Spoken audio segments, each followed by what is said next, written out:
Recently acquitted Nigerian televangelist Pastor Timothy Omotoso has been rearrested. Police Commissioner General Fani Masemola said Omotoso was arrested on Sunday morning and the charges relate to the violation of the Immigration Act. Members of the Department of Home Affairs and police arrested Omotoso.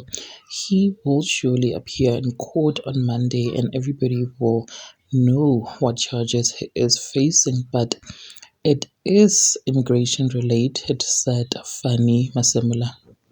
Masemola said the department will elaborate more on the charges in due course.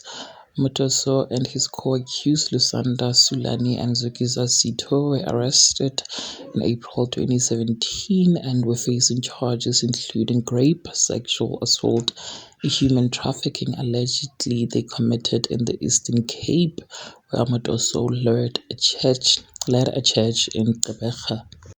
After a lengthy trial, Gqeberha High Court acquitted the accused last month.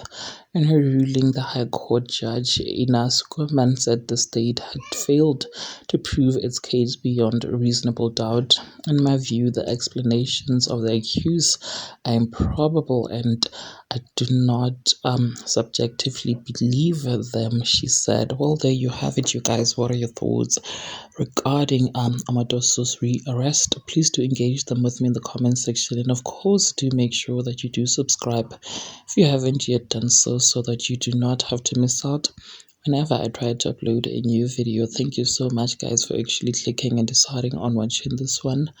May the God Lord just continue blessing you all.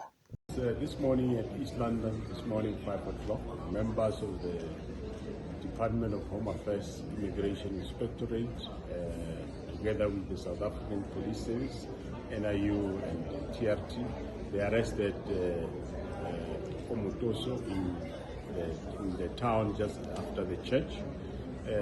He will be facing charges related to violation to the Immigration Act, and he will appear in court on Monday. I'm sure Home Affairs will elaborate more in terms of the charges, but he has been arrested in violation for Immigration Act.